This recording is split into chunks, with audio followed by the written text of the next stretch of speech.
Good morning. I'm Harley Schlanger from the LaRouche organization with your daily video update for April 20th, 2023.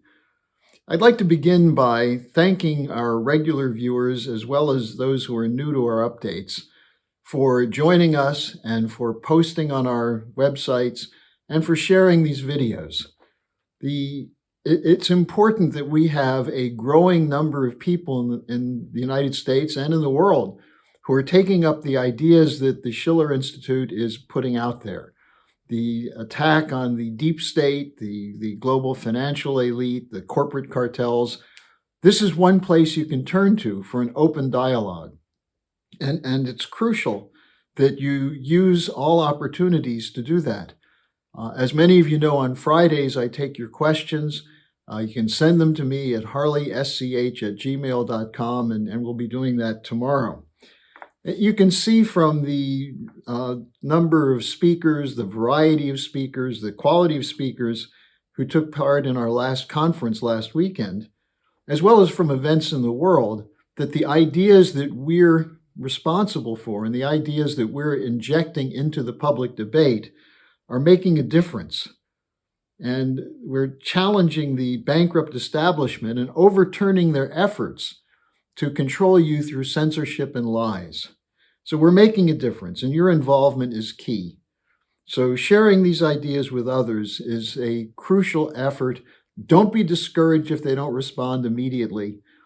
Sometimes the truth is hard to swallow, especially if you're used to getting deluged with the lying propaganda of the mainstream media. Now, an example of the radiating effect of our activities was the bill that was introduced yesterday in the Congress by Representative Marcy Kaptur, an Ohio Democrat, who introduced the, quote, Return to Prudent Banking Act, unquote, which calls for the return to the 1933 Glass Steagall bill, which was introduced during the Franklin Roosevelt first 100 days, which prohibits commercial banks from speculating with their clients' deposits. It is a regulation which separates completely commercial banking from investment banking. This Glass-Steagall system protected depositors from 1933 to 1999. There was only one serious bank crash during that whole period. For the most part, we saw regular growth coming from prudent banking. You know, what happened after the repeal of Glass-Steagall in 1999, which had already been underway by the chipping away at it during the 80s and the 90s. But the repeal in 1999, which was a bill introduced by Republicans and signed into law by Bill Clinton, is it opened the gates for a casino roller coaster where we had constant bubbles, beginning with the dot-com bubble in 2000, which popped, the mortgage-backed security bubble, which popped in 2008, and then the recent bubble from 2019 to the present, based on quantitative easing to bail out failed speculative efforts.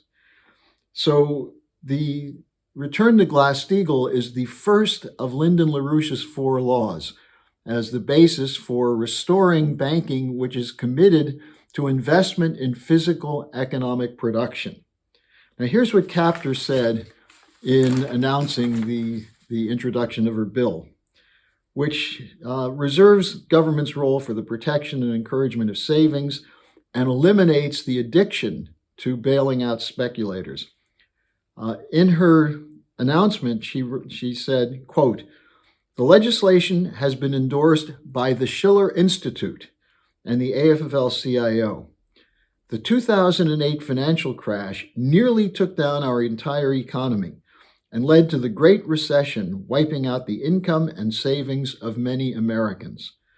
The recent collapse of Silicon Valley Bank in California and Signature Bank in New York echoes the 2008 collapse, with speculators squeezing through every regulatory keyhole to find an avenue to game the system. Kaptur continued, in 2023, here we are again, watching bank runs, failures, and massive buyouts. Wall Street has proven that it cannot control itself, and it's only a matter of time before it steers America into the next financial crisis. It cannot be any clearer that the time for systemic reform is now." Unquote. That from Marcy Kaptur, a Democratic Congresswoman from Ohio. Now, some people have posted criticism of my arguments for Glass Steagall, asserting that, quote, risk, unquote, is an inherent part of the capitalist system and that regulation undermines free enterprise. Now, surely you can distinguish between the risk involved in investing in innovative technologies and new industrial processes, which increase the productivity if they're successful, and sometimes they're not successful, but that's the choice that should be made by the bankers who invest in them. But they're related to innovation in physical goods production. That's the kind of risk that is inherent in our system. But don't you see the difference between that and allowing the buying and selling of so-called innovative financial instruments, such as derivatives, swaptions, mortgage-backed securities, the incredible speculation in currencies? These are nothing but bets on instruments which are backed by nothing of underlying value. Surely you see the difference between that and what a regulated banking system would be. If you want to place bets, fine, go ahead.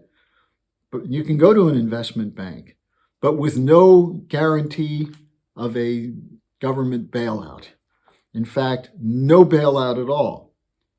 Or you can go to Las Vegas or the horse track, which of course you don't get bailed out for.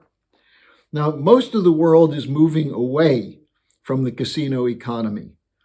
And this casino economy was created largely by unregulated and offshore banks from the City of London, which increasingly, beginning in the mid-1980s, the US banking system became addicted to, driven by the largest investment banks on Wall Street and the commercial banks, such as Wells Fargo, Citibank,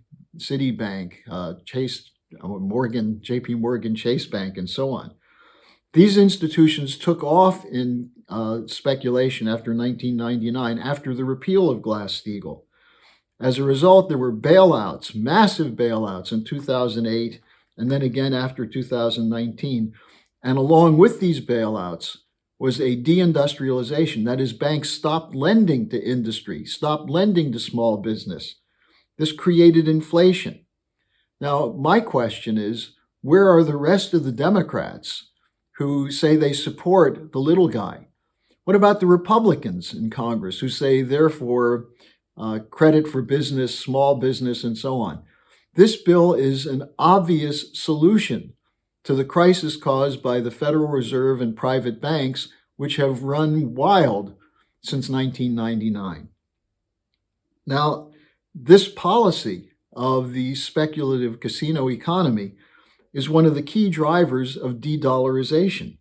That is, former colonies in the global South are rejecting the continuation of a system where they were looted by Western banks and raw material cartels for nearly 2 centuries. They're saying no more, never again.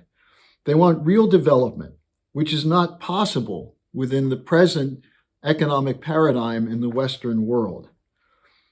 In the developing sector, for example, in China, banks are restricted, as ours once were, from gambling with money in the savings and business accounts of their depositors. That money instead goes into industry, into technology, into trade, investment in real physical economy. In the United States, it's almost impossible now to get a loan for physical economy. But if you're a too big to fail bank, or if you're a corporation loaded up with debt that's unpayable, you can line up and get virtually cheap credit, virtually zero interest credit from the Federal Reserve. So Kaptur's bill represents a step toward economic sanity, and we need to get behind it. Most congressmen are in the pockets of the financial speculators and the private banks. We need to make them more concerned about the needs and interests of the voters, those who believe in physical economy, in producing something of value, and of having a dollar that's backed by something real instead of phony. Instead, they're collecting funds from the corrupted special interests. So we need to change that. That's where you come in. Now, I'll just finish by giving you the example of what Barack Obama said in 2009 when he met with the largest banks. And he said to them, "I'm what's standing between you and the pitchforks," a reference to those people who were the losers in 2008, who were angry. And what Obama said is, "Trust me, I'll bail you out, I'll take care of you, I'll protect you." That's where the Democratic Party of Obama and Biden stand. That's where the Republican Party of McConnell and McCarthy and others stand. They stand with the banks and financial institutions. We in the Schiller Institute stand with the producers, with the entrepreneurs, and with the nations of the Global South, which are committed to a new era of economic development. So join us in this fight and send me your questions for tomorrow at harleysch@gmail.com. And thanks again for joining us. Hello, thanks for watching. Be sure to like, subscribe, and hit the notification bell so you don't miss any of our videos. Support our independence to produce videos like these.